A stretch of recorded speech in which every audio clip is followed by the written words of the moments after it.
Thank you for all the, I think, 6 or 7 people who decided to stay for the session. And basically, I think one thing is during lunchtime, and maybe this hall, many people didn't know. But let's have it as a discussion. I think it's better than, and I'm used to this, particularly in regular conferences. We don't have too many attendants, though it's a very important topic which needs to be discussed. So, so let me start with a few questions. I thought my talk will have a lot of statistics, statistics about India and about healthcare in general, and also about eye care. Generally, because whatever we believe is actually not true. Let me ask you one question: like, which is the most visited monument in India? What do you think is the most visited monument by foreigners in India? No. So the common answer is Taj Mahal, but it's not. Do you think there is another second option? Can you think of another option? Actually, Mahabalipuram. Mahabalipuram is the monument which is visited by foreigners in large numbers. And what do Indians spend their money abroad? Like whenever people from India, out of India, money goes out as foreign exchange. And what is the reason for which India spends the most for foreign exchange? Tourism, no. Yeah. So education, basically, I think around $83 billion come into India as foreign exchange, and Indians spend around $80 billion spending for education of their children. Almost everything which comes in goes out of India for only for education. So I think it is important to know our country before we actually know more about the practice patterns and everything. And generally, I wanted to have this talk. I think previously we had this young ophthalmologist session where now what we see overall is a fear of the doctors to start a practice. Somebody coming out young, the ophthalmology practice scenario or dynamic is totally changing. One thing, the most important change which already has happened is that majority of the ophthalmologists are becoming women. Like in, for example, if you take in Chennai Regional Institute of Ophthalmology, I think 90% of the PGs are women. So maybe in future we may not have this women ophthalmology society. We might have to have a men's ophthalmology society because there will be more women. That's the most important change which is happening in practice dynamics. And second thing, basically, I think the younger generation which comes in has a different aspiration and different mindset. Many of them are not as aspirational or as entrepreneurial as the older generation. For example, if you take in Chennai, over the last 20 years, we have not seen more than 20 new individual practitioner owned eye hospital come up. For Chennai being such a large city, we don't have individual doctor owned eye hospital, less than 20 which is coming. And in terms of revenue also, if you see in Chennai, there are not more than 10 individual ophthalmologists who has a revenue of more than 7-8 crores. So if you take 20 crores, maybe it is only 2, 3 or 4 people. So the private practice and people wanting to start private practice is becoming more and more challenging. But still, I wanted to, the aim of this talk is to say what is happening in the country and why we as ophthalmologists are in a very advantageous position to capture that opportunity.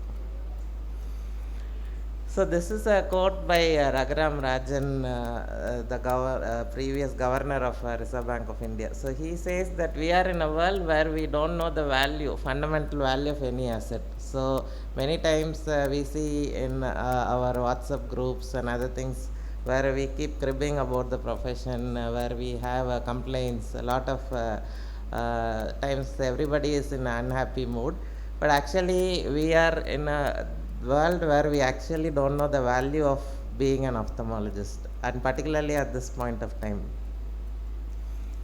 And as Vivekananda said, if you want to know India, you need to study Vivekananda basically, because in him he was always positive. So the aim of this talk is also to bring out the positive aspects in Indian ophthalmology, and particularly the healthcare scenario. So, as we started, let's understand our country a bit more before we actually dwell into the actual healthcare dynamics and then the ophthalmology scenario. So, April 2023 was a very important turning point because India overtook China as the most populous country in the world. So, basically, we have now been the most populous country in the world, and 1.242 billion population, meaning so many people who will also need health care, and in particular eye care. So we have the largest market of patients if you consider patient pool as a market also, and we are only 26,000 ophthalmologists. So basically I think so there is a huge population and less number of ophthalmologists. Definitely a good opportunity to capture the market by starting out practice. So let's see, these are some statistics, very interesting, because during our parents' time, health took a back end. Health was people used to spend more for education than healthcare. Whenever parents thought that children's education is more important than spending to their own health, but there is a shift now. People are spending more for healthcare than education. So meaning the attitude and the spending habits are changing, and the percentage of money spent for food or transport and a lot of different, even for recreation, people have started spending a considerable amount of money, and 2% of the income is spent for footwear and clothes. So a lot of change happening in the spending habits. I think that is something interesting to note, that healthcare takes a priority when it comes to spending. So this is another interesting statistics. Number of people who own car in India is around 7.5% now, which was only 6% in 2018. So around 1.5% increase in number of people who own cars in India. And in terms of bikes, 37% was in 2018. Now almost 50% of the Indians own a bike, or Indian households own a bike. So basically the spending capacity is increasing, the country is progressing, and number of people. So why I want you to see these statistics is just also correlate that people are also going to spend more for eye care, spend more for opticals, and all these items. For example, uh, like today morning we were seeing one person who was selling footwear. So if you see which is the fastest growing segment in the last 5 years, the segment which is growing 30-40% every year is footwear. So footwear is growing more than toothpaste or other thing. Toothpaste segment is growing only 3% to 4% every year. But footwear, because now we see like our children, the spouses, they own. Previously, it used to be one or two pairs of footwear, but I'm saying that my sons are now having at least 10-12 pairs of shoes. So they don't even have space to keep the shoes. And even the rural population has started spending more and more money even on things like footwear. So same applies to eyewear. People owning two pairs of glasses, three pairs of glasses, or people spending more for cataract surgery, or number of people who are going to buy spend for LASIK treatments are also going to increase. Particularly this trend is seen in the metro cities. So there is a company called Relax. I don't know if you know, one of the fastest growing footwear companies in India. So buying a Relaxo share is more beneficial than buying shares of maybe something like a HDFC Bank, or so. These segments are growing very fast, and you can see that 42% of the Indians are also eating out once in a month. Previously, going out to eat was like a very big thing. Maybe 10 years, 20 years back, going to a restaurant was a very big thing. But now I think 42% of the Indians eat outside once a month, and I think majority of our households, maybe 2-3 times in a week, is very common to order through Zomato and all these apps. and people spend a lot on tourism also, a lot of money, and 14% of the Indians spend 30,000 to 60,000 rupees per year on tourism. So the middle class is growing, and middle class will be one third of the global economy, which is around 64 trillion. So the increasing middle class is going to be the most important catchment area for our eye care also. So, and 88% of the people who will enter into the middle class will be from the Asian countries, and 380 million of them are going to be in India. So, basically, a very good prospect for ophthalmology also. That is the reason we see a lot of these corporate activities, lot of investment coming into the eye care scenario, lot of corporate chains opening up, lot of you being offered to get acquired by the corporates for a huge money. All these things are happening because the middle class is increasing and the spending power of middle class is also increasing. So this is the middle class composition. If you see, by 2030, the middle and upper middle class, which will earn an income of 3 to 12 lakhs per annum, is going to be almost 44%, or 44 plus 34. The poorer class is considerably decreasing. So meaning we keep cribbing about charitable eye hospitals and all these things. The catchment for those people are going to be reducing, and I think the middle class and upper middle class who earn 3 to 12 lakhs are going to increase. And as ophthalmologists, I think somebody in private practice, majority of us are focused on somebody who can pay 25,000 and upwards for a cataract surgery, and those patients are going to be particularly in the 34 to 44% category. So no better time to be in ophthalmology than now, because by 2030 this is the change which we are going to see. And the increase in household income, as you can see in this graph, projected for 2030 is 29 million of Indians will have an income of maybe that 3 to 12 lakhs. So as of now it is 1 in 4 households, so it is going to increase to 1 in 2 households. And elderly population has been constantly increasing, as you see in the graph. So by 2031 we will have almost 40% of the population will be in the elderly age group, population which will have cataracts and diabetic retinopathy and all these problems. So this is the size of healthcare market in India. So basically 638 billion. You can see that it's been constantly increasing. This is not only eye care but the overall healthcare market in India. And the number of diabetic patients in India, as projected, will be 134 million. I hope I'm not boring you with too much of statistics, but this is the reality. I think we need to understand these numbers to see where we are in a very advantageous position and why it makes sense to expand. If you are already practicing, to expand into more centers, or if you are not yet started, to start your practice, or if you are thinking of starting small, to start in a reasonably decent way to cater to this population. Or if you're thinking of a specialization, maybe diabetic retinopathy definitely has a lot of value, and retina surgeons are going to be having a lot of work and in demand. So I think this needs to be correlated with the actual disease scenario.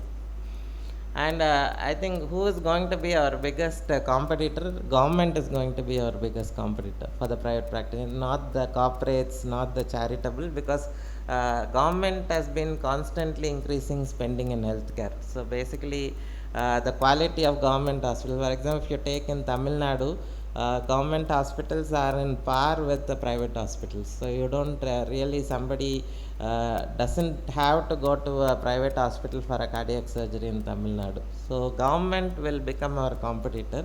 So rather than trying to fight and trying to crib, and how do we collaborate with the government? I think we need to change our mindset to be able to collaborate with the government. I think only way of survival, people who collaborate with the government will definitely do a better practice. So the eye care industry in India at present is 1.6 billion, is projected to increase to 3 billion in just 2 years. So basically going to be a lot of activity in mergers and acquisitions, investments coming in India.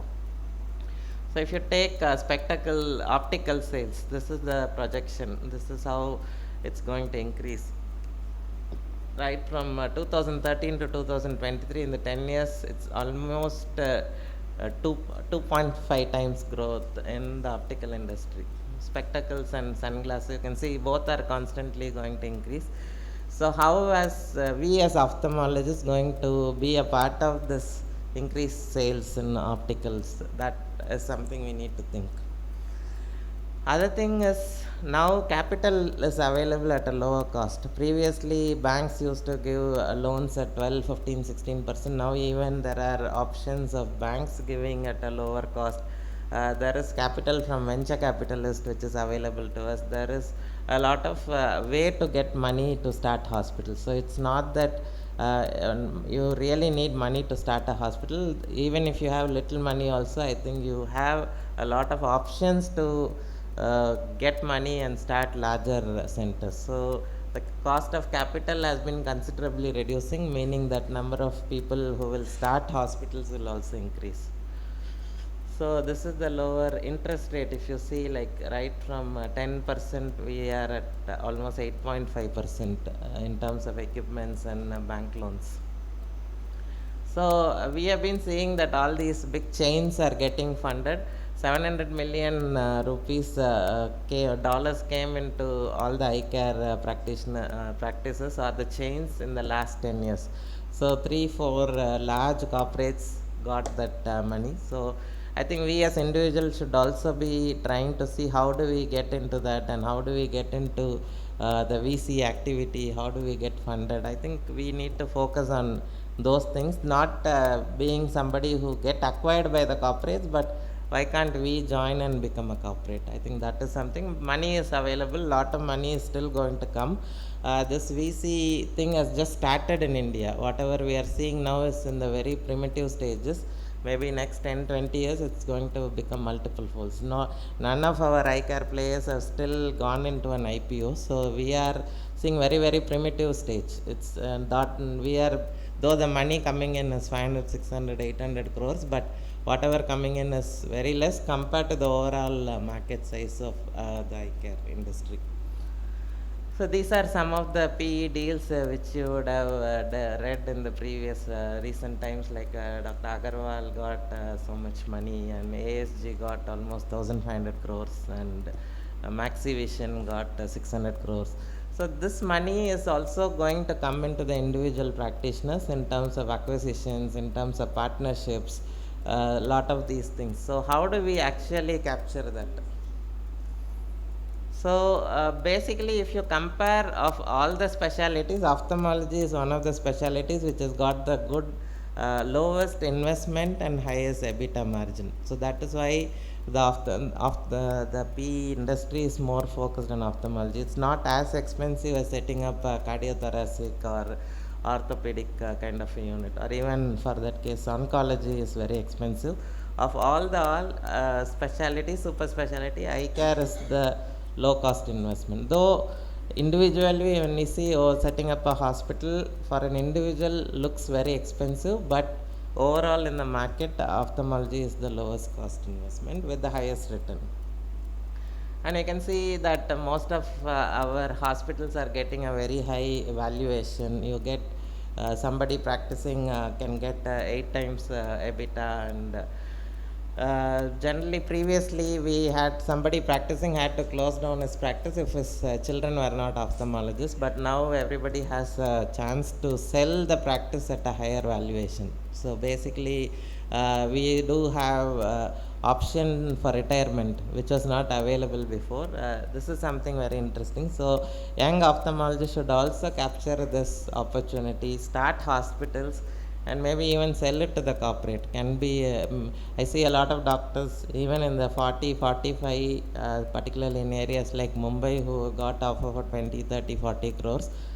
So if you have some other options, you can always, there is an option to retire. I think this option was not available before. So right from starting to exit, I think we are in a very good scenario now. So when should you have started your eye hospital? I think waiting for the specialization and all these things, you can, if you think like an entrepreneur, I think you have to get the specialist to work for you. You don't wait for doing the specialization and all these things. I have one doctor now who is now, his father is an optometrist. He is now in second year PG. So he studies in one Tamil Nadu medical colleges.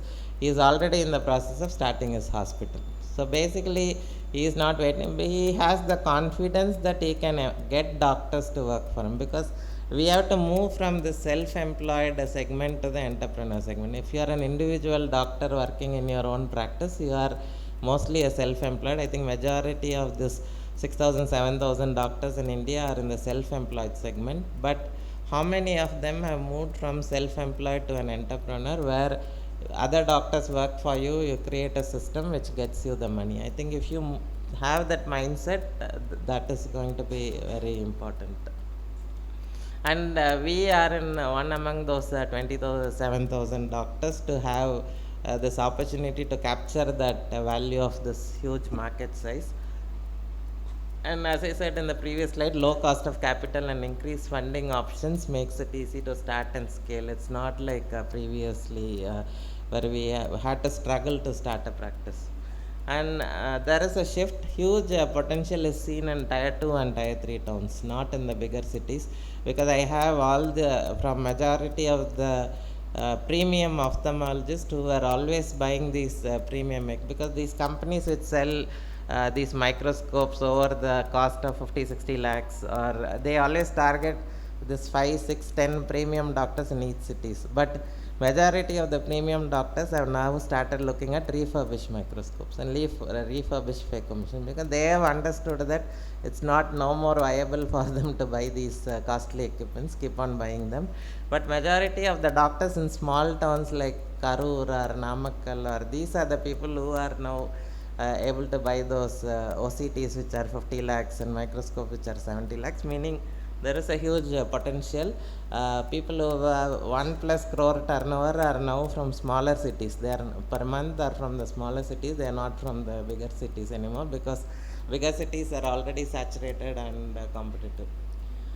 And now that we have these profitable options to exit is not a bad word. Anybody at one point of time needs to retire, and if you want to retire, why don't you retire profitably with selling and creating something of value? Because a doctor starts say at 25 years, and then he keeps on working till 65 or 70. You create something for 40, 45 years, but why should it die after you? I think you create a value out of it and then give it to, either you enjoy it on your own or give it to your children, or you can even donate it to charity rather than just closing down. Because many, previously it was most of the practices after one point, if the children don't become ophthalmologists, had to close down. But now these are the options which are available. So I think the mindset has to change in India, to think from egoistic mindset of a doctor to a more collaborative mindset of entrepreneur. And I think if we don't change our mindset, I think we will ourselves will be changed. So we need to change ourselves. So it's a very good time to start, and I think we are in the beginning of this eye care market explosion in India now, and we are in a very advantageous position to take advantage of this opportunity. And so only thing is, we need to leave those egos as doctors, and then don't look at the other ophthalmologists as a competitor. Always try to see how we can collaborate with each other, and if you do all those things, I'm sure we can definitely progress to the next level. So thank you, sir. So I think I took some time. So if we have any questions, we can take it now, or I can ask Mr. Srikanth to talk. We have time till 2:15. So no questions. Very interesting song. Very interesting. Yeah. Very enjoyed it. Very statistics are very. Sir, what are the funding options for the hospital other than the banks? Mm. Like, how a smaller hospital or a hospital in that two city who doesn't want to take loan from a bank, what I think basically funding can be either angel. Angel is something like your family, your friends, or somebody wanting to invest in you. Because when we are starting up, the VC is not going to come directly to you. So the next option you have, say, if you don't want to take a loan, you have to take money from relative. Because just like we don't have money, there are lots of people with money and don't know where to invest. So if you feel there is somebody who will really invest, who may not be aggressive or who may not be detrimental to your practice, most I think many doctors have followed in their initial stages, get some 40-50 lakhs from a relative or a friend who has that money and give him a 20-30% stake, and maybe in future have a reverse arrangement to buy back a stake also. You say after 5 years I'll pay you 3 times of this and buy back your share. That might be a good option if you have somebody who's understanding. Other than that, I think bank is the only option you have. Or there are these, I think in Tamil Nadu we have this TIAC, Tamil Nadu Industrial Investment Corporation, which is a bank but offers at a lower rate of interest. So maybe try those kind of options. Then the next option would be to go for venture capital or other kinds of investments. But they are going to take up equity, and VC is always not so easy to handle all those things, and they don't invest initially. So you need to have a scalable, proven model before which they can come in. So if not bank, then I think only option is to get an angel investor. Venture capital, sir. Venture. So the money, VC doesn't own his money, but it is like lot of people put the money in a VC fund, which he invests in other companies.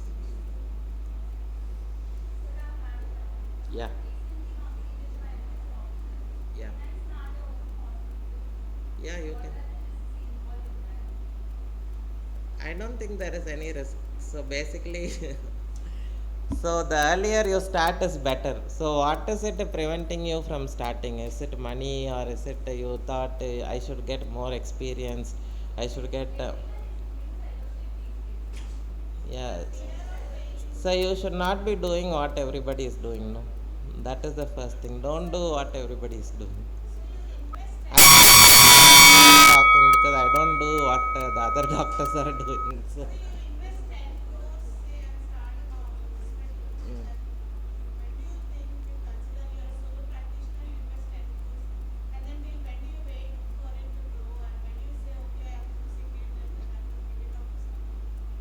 No, actually, as a solo practitioner, you should not be investing 10 crores in a hospital in the beginning, unless you are very rich. Unless you are very rich.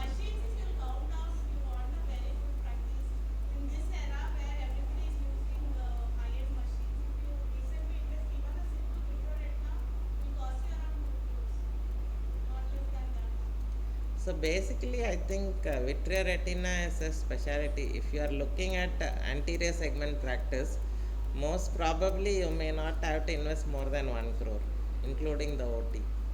Without OCT and other things, all you have to need is. So we have worked with a lot of hospitals, so you need a space of 3,000 to 4,000 square feet as a single practitioner. For the anterior segment, you don't need more than 1 crore for the interior and equipments. And this kind of a practice will easily break even within, say, 18 months to 24 months if you are able to get 20-30 patients every day. And getting 20-30 patients is not very difficult in most of the places these days. So 20-30, if you are in a right place, if you the location selection is good, and if you are from the local area, you have the local contacts and everything, all you need as an anterior segment is 20-30 patients in a day, which can help you break even and recover back the money. A specialty practice like retina, definitely, unless you have a backup pool of patients, like unless you are already in a corporate or you already worked, you have a patient following, it doesn't make sense to invest 2-3 crores and start immediately, because to get back that money will take a lot of time. So basically, if you set up everything and sit, maybe 10-15 retina patients should be coming to you every day. So how are they going to come? Unless you have a referral base, or you created a name, or You are already in a corporate hospital where you have a patient following, or you worked in a charitable hospital where you can get the patients. So unless you have the following, you cannot.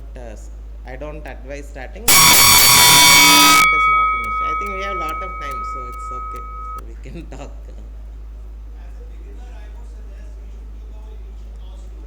Yeah. Once the system starts working, we can anytime invest on bigger and branded machines.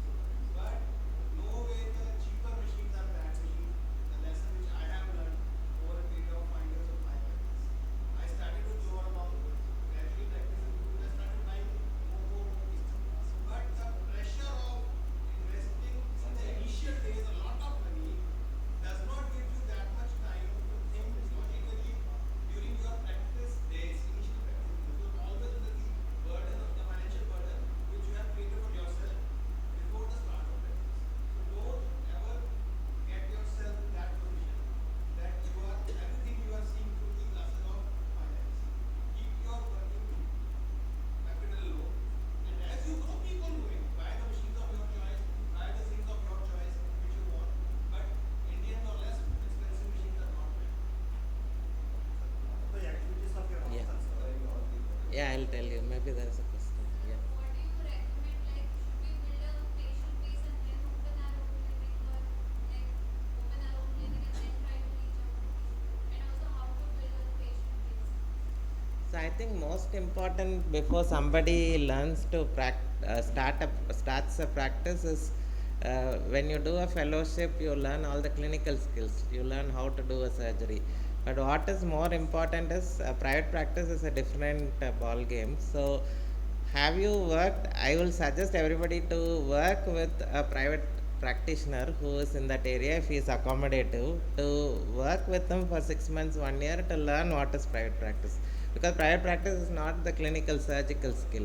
Private practice is more about communication, more about managing a lot of things, more about staff handling, more about finance handling, all these things. So I don't know how many of the doctors will allow you to learn those things, but what you should learn is surgical skill definitely is important. Without that you cannot survive, but it alone is not important. What you need to learn is go to a big private practitioner in your area, spend some 6 months, 1 year with them. So I think that will help you grow as a private practitioner. And that patient base depends on it for you. How do you develop a patient base? It's very difficult to develop a patient base working with another private practitioner, because you cannot steal his patient's income. If you work in a charitable hospital or a corporate hospital make sure that their branding is more stronger than your branding, so they don't allow you to create your own patient base. Unlike a cardiologist working in Apollo hospital, so he can create a database of say 5,000, 10,000 patients. When he moves to the next fortis, all the patients will follow him. But as an ophthalmologist, it's not possible to, like say you work in ABC corporate hospital, unless you are very much focused on taking away the patients are not going to follow you, because patients came in for the corporate hospital brand, they didn't come for your brand. So it's very difficult to do that.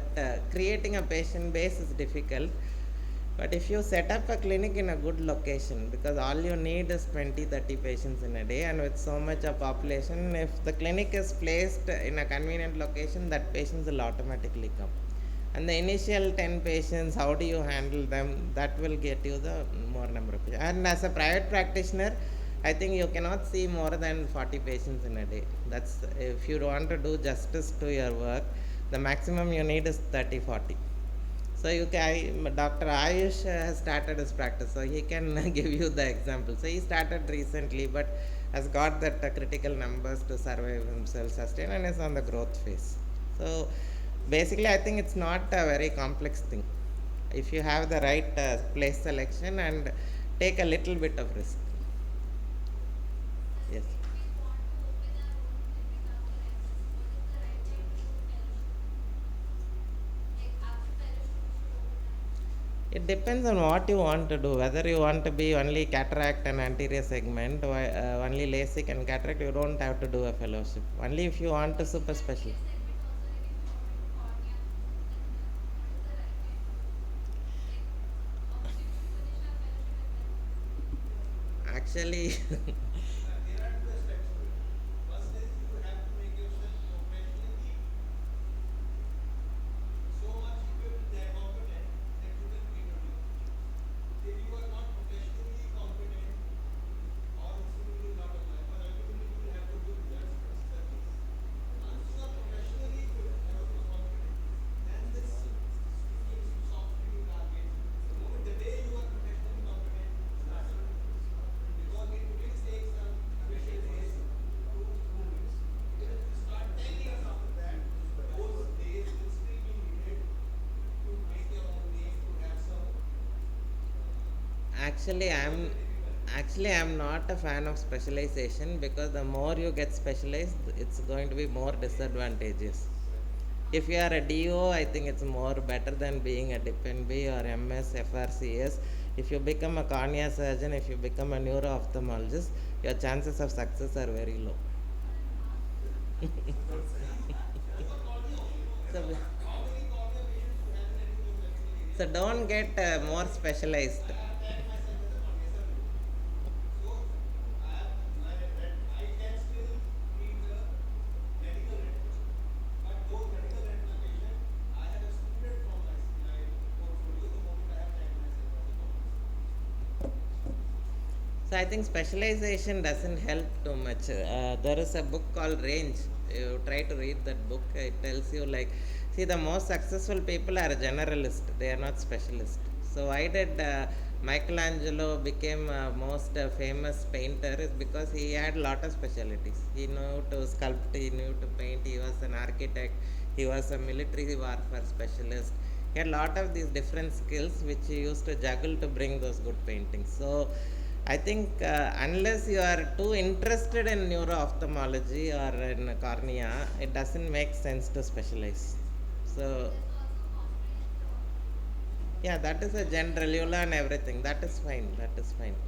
So skill, I think if you are confident that you can do cataract surgery on a private patient confidently and a LASIK on a private patient and satisfy him, I think that is when you should start your practice. So yeah. So I would like to invite Mr. Srikanth. Yeah. So Mr. Srikanth is a good friend of mine, and his company is called BCC Healthcare Consulting. His boss Elias is into specialization of digital marketing of hospitals. So basically, Srikanth will talk on how do you use the digital marketing techniques to get more patient footfalls.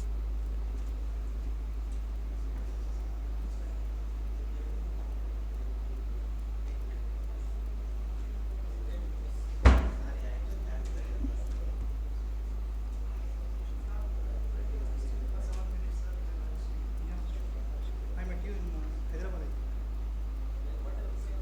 Thank you.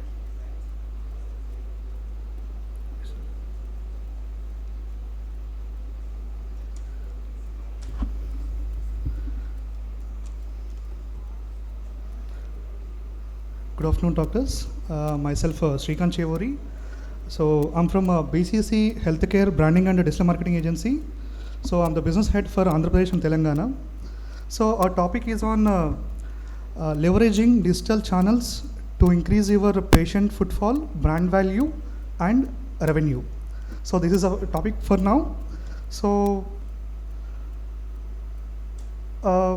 these are some stats. If we satisfy one person, so it's reaching around 4 new patients. In the same way, if one patient got disappointed, so that's reaching around 10 patients online. So this is a scenario now in digital platforms. So if one person is happy, we are getting 4 more new patients. If one person is disappointed online, so he's giving bad reviews and something is happening, and so that reputation is getting damaged. So I'll take you through my presentation once. So here your Google business profile, nothing but your Google map, so is your first impression. So what I'm saying is in Google nowadays 97% of your new patients completely relying on online searches, and one thing we need to understand is we need to communicate to Google that your business is exactly what your target patients are looking for. So I'll tell you how we can do all these things. So here are the 7 reasons why ophthalmologists need to have a Google business profile. So first basic thing is many of the new patients come from online searches. Now everyone using Google, right? Google search and map. Whenever they need a doctor, people are searching for keywords something like doctors near me, or eye doctor near me, or ophthalmologist near me, something like that people are searching now. So the higher your ophthalmology practices appears in Google search, the more visitors you'll you'll attract the more people.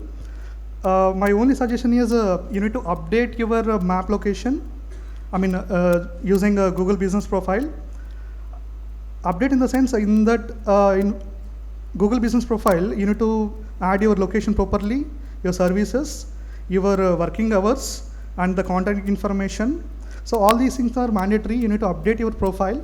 So if you don't have any Google business account, you need to create your Google Map location using your Gmail account, and you need to optimize your content. So basic details are required: your hospital name and the category you are into. For example, your ophthalmology, and your contact number. If you have a website, you can add your website, and if you have if you want to add your services, you can add all your services. So this is one of the screenshot I took it for your reference. Next one is Google used to create locations. What you need to do is you need to claim that location. So once you claim that location, you can edit all your details. So here an empty location looks completely unprofessional, and people will think that its location is not active. So Google has created it and you're not managing it. So this is what happening in search. And next one is you need to educate your new patients with your photographs and videos. So this is one of the tip I have. Nowadays what happening is before visiting a doctor, new doctors, new prospects patients are completely relying on reviews. So positive reviews with the right SEO keywords, in the sense if you go to the reviews there, some people are using the word something like eye clinic or some surgery word or some words they are using for SEO. So in your positive reviews, if you have some SEO keyword, something like that, it will increase your ranking in Google, and also it will help to attract more new patients. As I told you before, if you didn't climb your GMB, you can click on this one, own this business, and you can climb your business profile. So along with the other potential inaccurate information, you can completely update your details. So next one is the interacting with potential and existing patients is very important. So here we have one more beautiful option called Q&A. So here we have a Q&A session. So here you can ask the questions and you can give them accurate answers, whatever required to them. You can also offer prospects and patients the ability, how they can book the appointment. Here we have a book an appointment process is also there.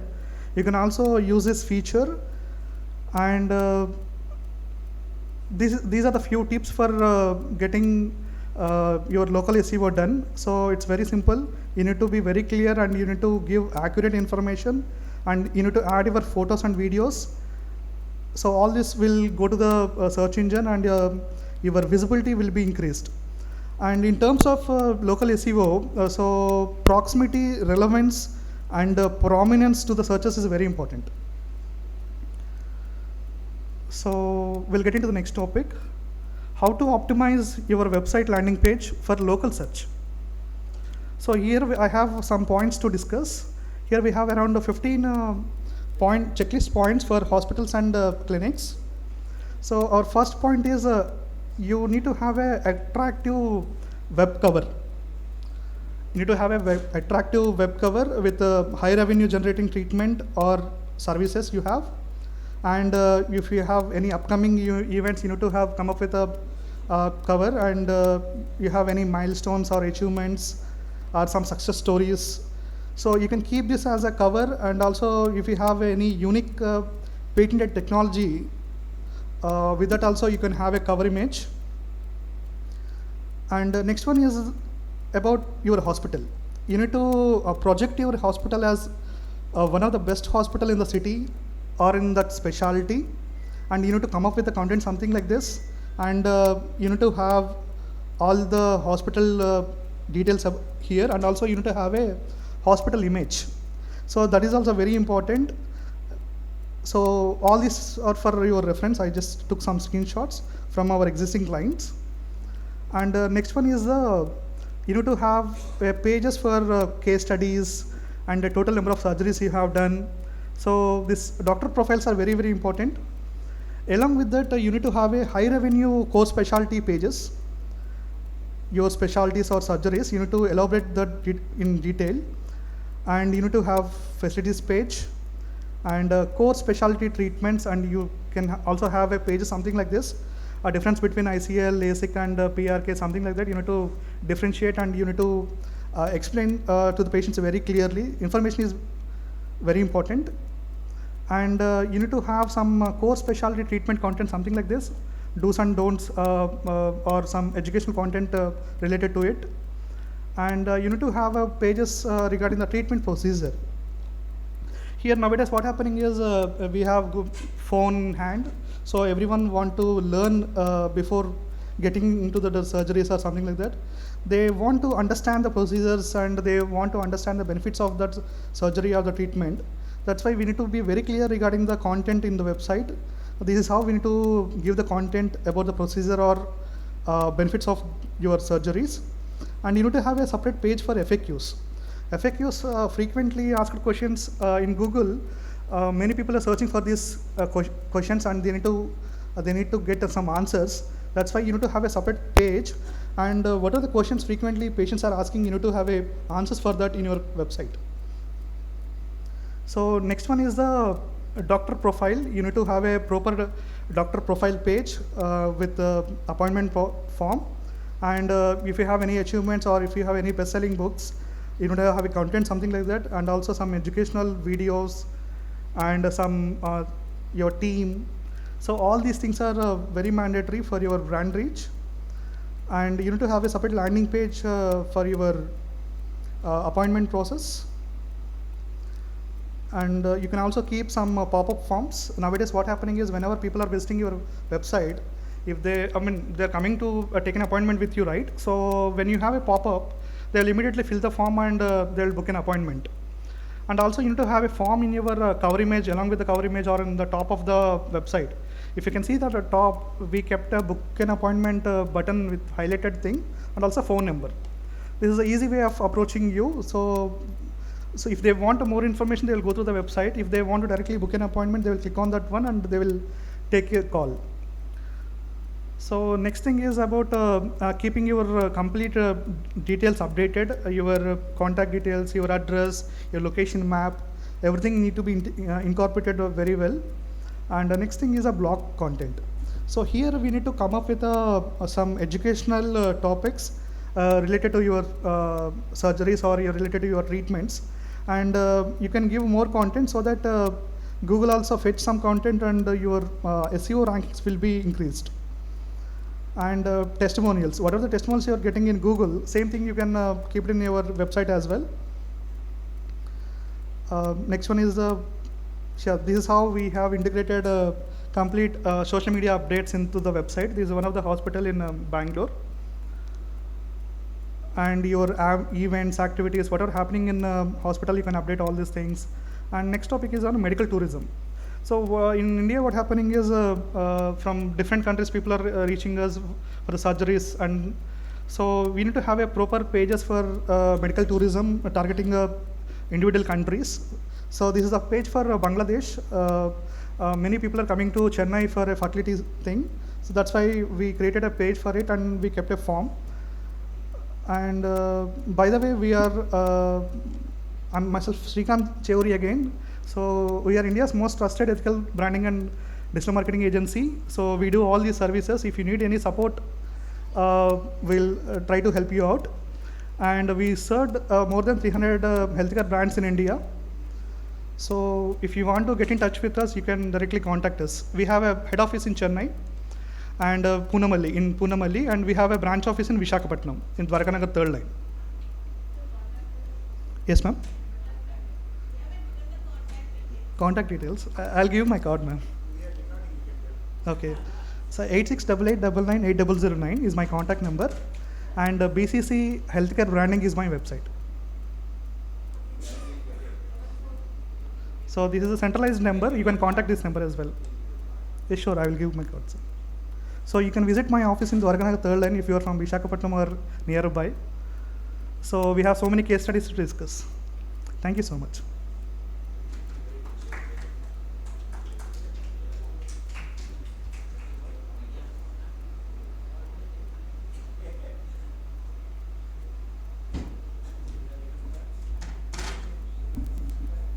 Very good afternoon. At the outset, I would like to thank Dr. Namrata Sharma, the Chairman Scientific Committee, and the AIOS Scientific Committee for allowing me to use this podium for this very important presentation. This is mainly for the beginners.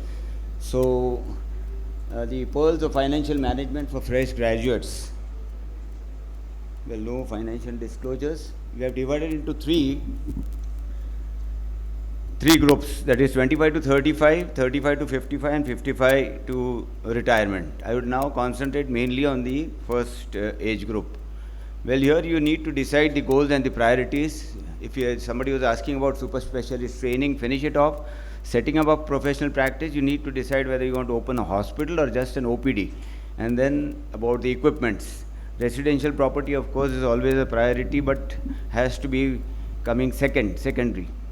Insurance, we have to take care of the Mediclaim term insurance. Now AIOS has got FBS, and of course the professional indemnity. Investment and savings. Well, last year when I was the president of the Maharashtra Ophthalmological Society, we had conducted webinars throughout the year. Every month we used to have everything about shares, FD, mutual funds, gold and property. Then we have to take care of the two-wheelers and of course marriage. How do we go about it? Office premises, if you have the money, then we have, one is the rental and the second is the ownership. Ownership, you need to have, as you rightly said, bank loans, and then if you have good financial backing, that is angel investors, parents and relatives to help, you pick up a proper real estate agent who has got a good reputation and decide about the property. You need to have proper budgeting. You need to work out the approximate cost of the infrastructure and the instrumentation. If you are a general ophthalmologist, you have a different budget, and as a super specialist or a subspecialist, you have three options. If you are going for an outright buying of the place, and then you install all the equipment, both basic and advanced. Either way, if you have money problems, you go for a rental clinic because infrastructure investment is quite high, and then buy the basic equipment and take advanced equipment on rent, which is going on in metros and mini metros. We have rental equipments available at a meager cost of 600, 1000, 1500. So you can opt for that. Otherwise, you can take a rental clinic and buy all the equipment and installation depending upon what funds you have, all these three options. Now, arranging for the finances, you need to prepare a proper project report.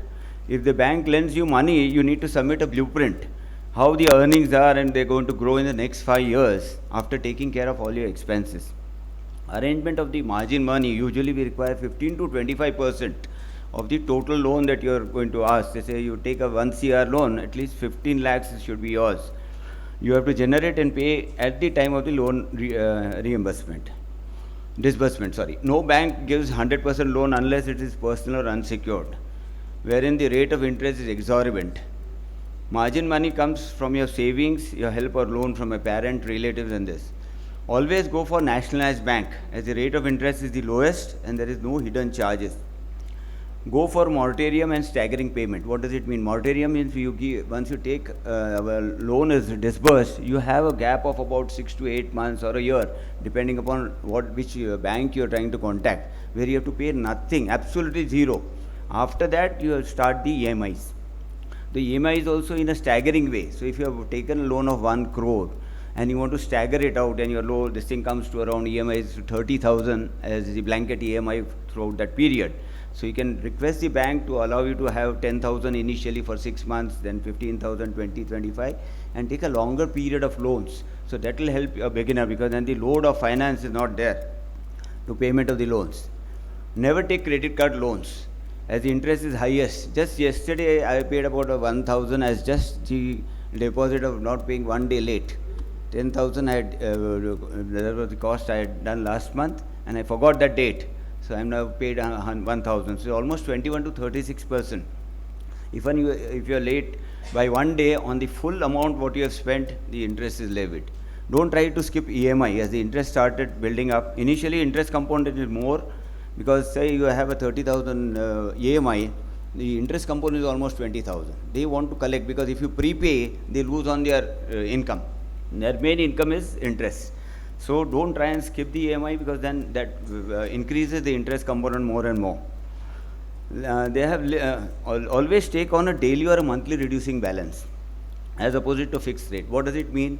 Every time, every year, 3 months, the RBI comes out with new this thing, so the rate of interest on your loan keeps changing. Say when I started, I had to buy at 17.5%, which is much less nowadays on a medical equipment.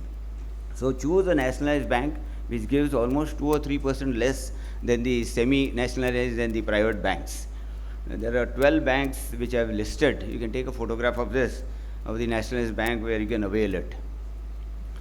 As I just said, cheaper rates and processing fees are released, but they are poor in services. Of course, they have now relatively improved it. Well, private bank, the loan interest is, the interest is quite high. As I just said now, floating interest rates and fixed interest rates. As it keeps changing, when you have the highest rate of interest when you are buying, and if you feel it's going down, you go for the floating interest rate. Otherwise, fixed rate should be good enough. How to choose? This is what I have written now. Take loans only when you need. At most, as higher interest rates have to be paid higher than the loan amount. Check the interest rates when you buy from different banks. Usually, nationalized bank offer the lowest rate. Try prepaying the loans. If you are earning good, best to prepay the loans. They charge a small penalty, but it is worth it. As an all EMI component, as I said, the interest component is more than the capital amount. Always opt for secure loans, as the interest rates are about 4 to 5% less than the unsecured loans. If you buy an unsecured loan, they'll charge almost 3 to 5% more. Check the interest rate whether on the reducing balance or fixed. Opt for reducing balance, works out much cheaper. So if an EMI, or if you take it on a reducing balance on a 1 lakh loan, if an EMI comes out to be say 2,000, if you take it on a reducing balance, it will be almost 1,500. So 500 into 12 into the number of years you have taken. So that is the difference. So always find out that. Take in a staggering fashion, which I have just explained. Take it for the maximum period, then you have a breathing period to repay. Pros is less burden, but cons is you pay more interest if you take a lengthy period of loan repayment. So prepayment, as I said, is a very good option. Budgeting, how do you do it? You find out the day-to-day expenses that you have for the clinic, how much of the EMI you're going to pay, your staff salaries, the margin money required for buying a new equipment, Mediclaim life insurance, professional indemnity, your utility expenses, the telephone, cell phone, MSB, property tax, professional tax, your housing loan in case you have availed the saying house, personal expenses and paying income tax. First, I would always recommend everybody, the fresher, to start paying income tax from day one, because that creates your white corpus. Well, you have the margin money, they see your income tax returns for the 3 years. Always have that. And your savings and funds, mutual funds, shares and gold, I would recommend not to go for the share market for the initial people, because if you have losses, they are tremendous. If you earn, it is also good, but then you have to learn the tricks of the trade. So don't go for shares initially. FDs is first option, but it doesn't beat the inflation. So go in for mutual funds under a proper guidance. Income generation, as somebody was asking, how do we generate income? So OPD, diagnostic and procedures, you try and plan it out. You have to attach to an institute to have a face in the crowd. Then optical shop, nowadays people have it. The contact lenses and low visual aids, generating more surgeries at a discounted rate is very important. Try and have more and more free diagnostic camps. I do it once in 3 months in my clinic for years together. That generates almost the free bola, so lots of people walk in. Out of that, you generate the surgeries, so it does give. Then visiting, for the first 10 years of my practice, I was visiting outside, I am from Pune.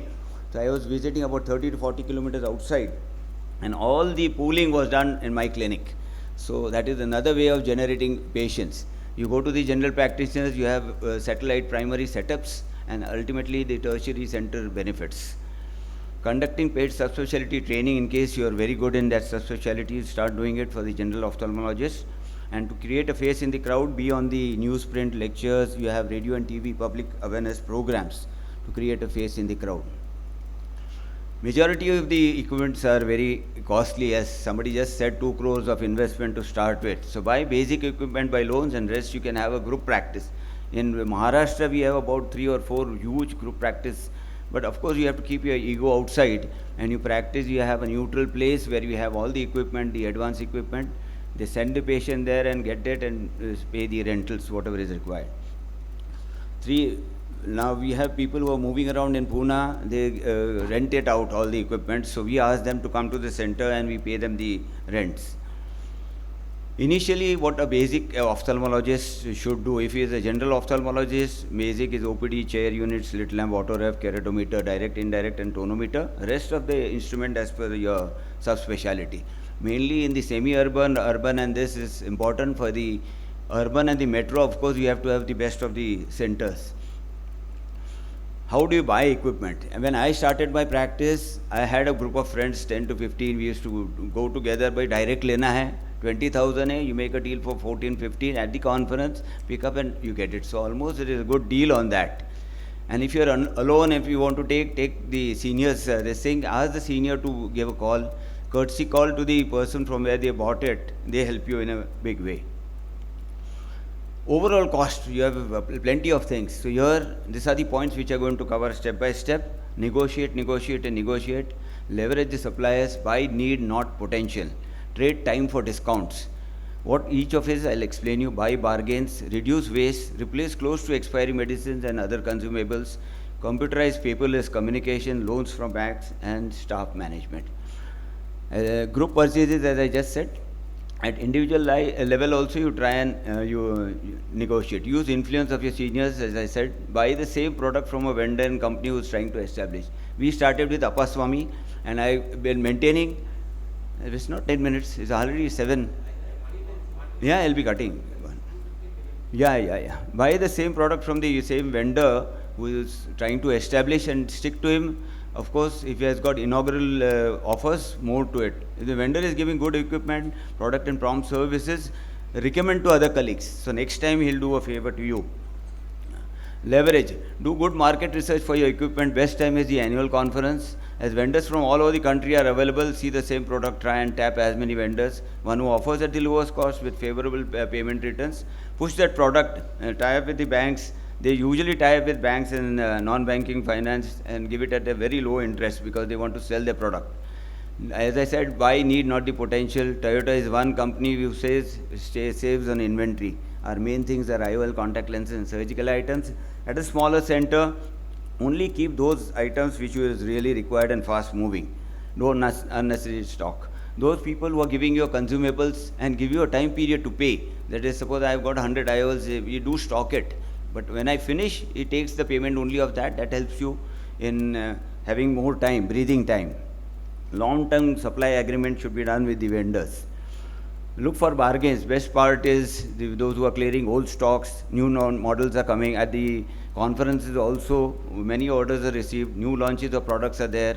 Closing down vendor businesses, they want to sell off of course, their equipment, whatever they have. Annual clearance sale is there. And best is to do cash purchase. Of course, it's difficult because then you get almost 20-30% discount if you try and do it. Reduce waste in your this thing. Have a monthly inventory and find out what are the expiries and replace it. Otherwise, there is a lot of loss. I have myself faced it. There was a staff shortage. I've missed about 52,000 to 1 lakh of this thing had to be thrown off. So do that. Computerize it, because in computerization, you save on manpower. They don't go on strike. They don't require health insurance. They work on time. It's a one-time investment. Staff management.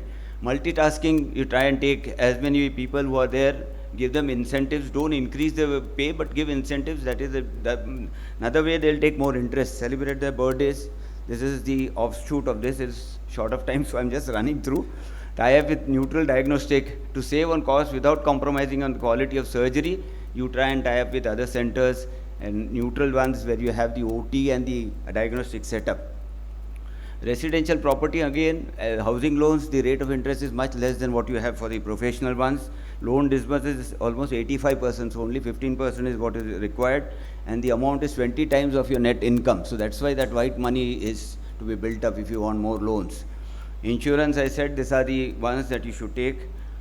Investments, start doing with the FDs first. The non-banking corporate FDs, they give almost 2% more than the regular FDs. Mutual funds and shares should be the last.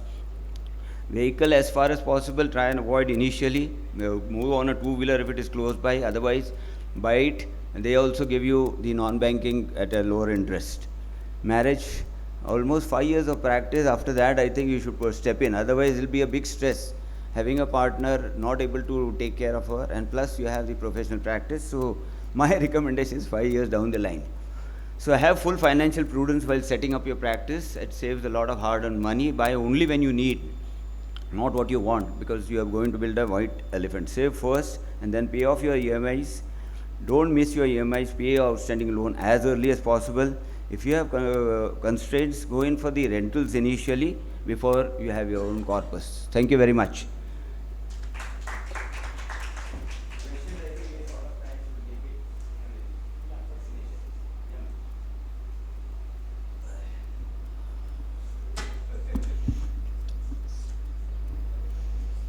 Hello, good afternoon, everybody. So we had very interesting talks.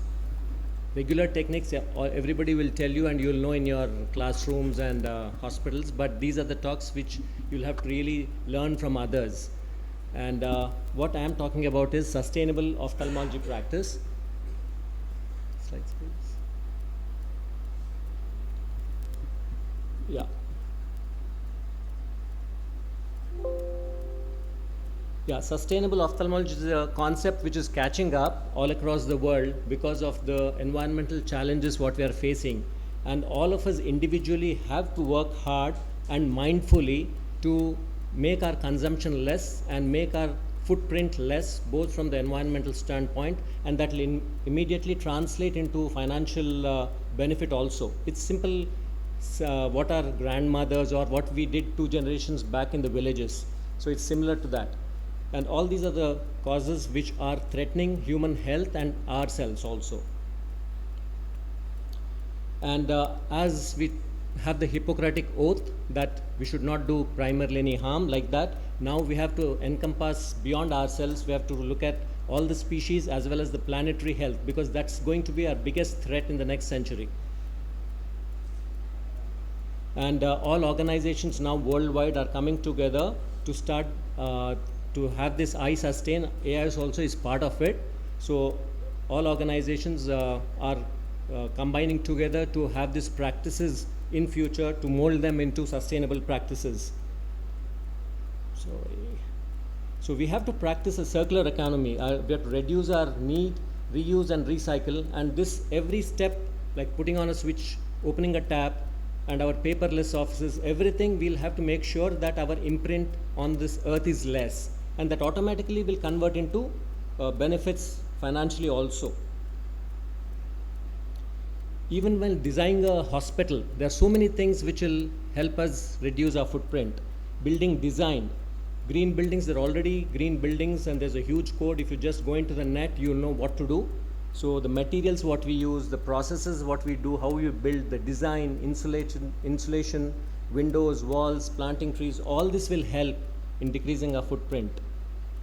Majority of the energy use is the light, what we use in our hospitals, the temperature settings. As the global warming is more, we'll need more and more air conditioning. Right now you can find the heat even in winters. And then our mobility. So electricity, the rooftops can be used for solar power generation, and being commercial setups with the high amount in 2-3 years, that will pay for itself. That's what is recommended. We have to conserve electricity also, producing it in a green way. Water, similarly, reduce the usage, recycle them, use the grey water for plants and other things. And waste, try to minimize waste. The earlier concept that the more disposable use, the more cleaner it is, that's all humbug. So you see the Arvind model, they've already shown that what Arvind uses, most of it are reusable stuff. And then the same what the Americans use, they throw away even titanium tips after each surgery, which is nearly 6,000 to 7,000 rupees. And everything is peeled off, use it and thrown in the huge garbage pile which comes in. So that can also be recycled. This good Arvind model which we need to follow. So our mindsets also should change, like waste segregation, minimize, and then recycle them. Similar for other purposes also. Food. All of us know plant-based foods are healthy for us, and that also causes a low economic or environmental footprint. We need to avoid wastage. Nearly 40% of the food which is produced in the world is wasted everywhere. So we need to mindfully make sure that we don't waste it. Transportation, all of you are aware of electric vehicles. We need to make optimum use of that and make sure that our hospitals have chargeable points, because in 10 years down the line, everything will be electric vehicles.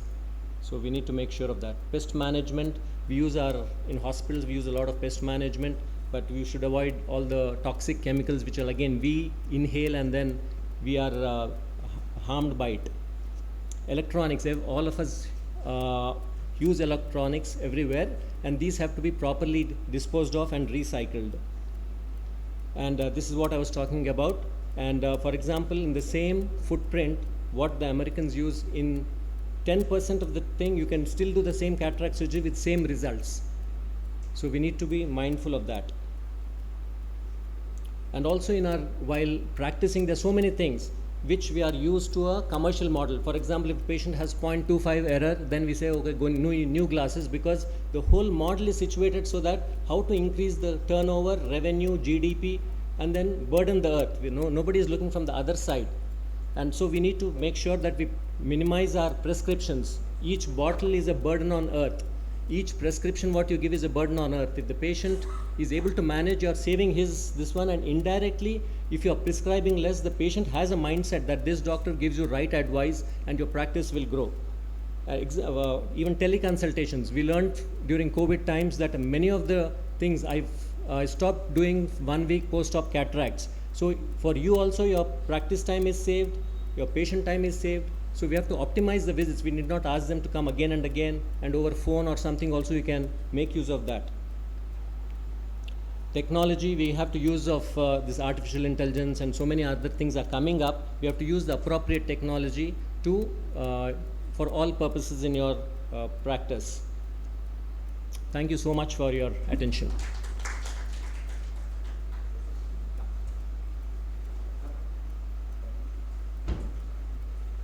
Just a quick group photograph before we hand over the session. Srikanth.